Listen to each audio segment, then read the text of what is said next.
Selam Şibrin elinde kalan yaralı başa.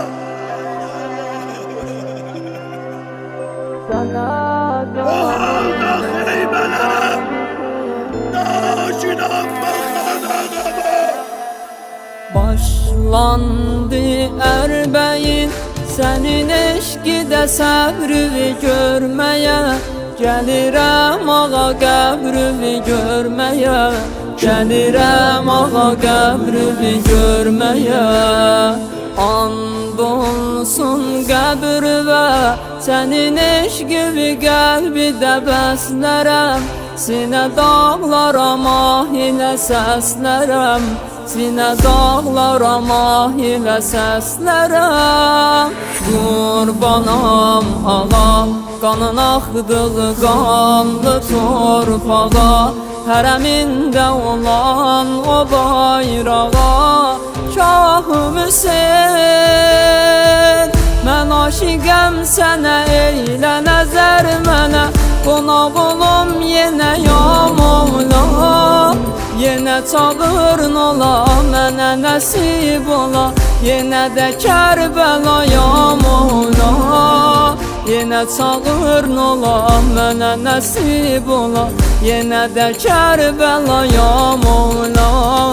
Ey dərdimə dərman Hüseyin, sənə canım qurban Hüseyin. Sənə canım qurban Hüseyin. Sənə canım qurban Hüseyin.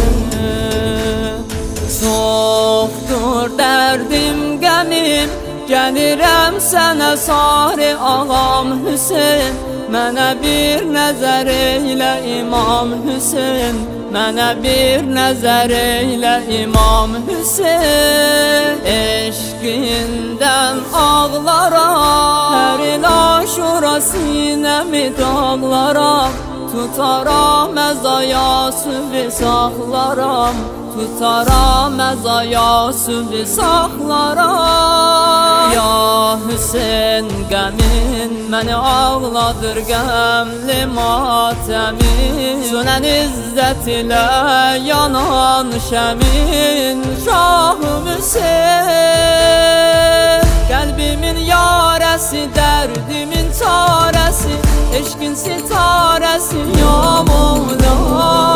Ey ba vəfağa, dərdə şəfağa, ya Hüseyin ya ağa ya Mevla. Ey ba vəfağa, dərdə şəfağa, ya Hüseyin ya ağa ya Mevla. Ey dərdimə dərman Hüseyin, sənə canım qurban Hüseyin. Sənə canım qurban Hüseyin. Sənə canım qurban Hüseyin.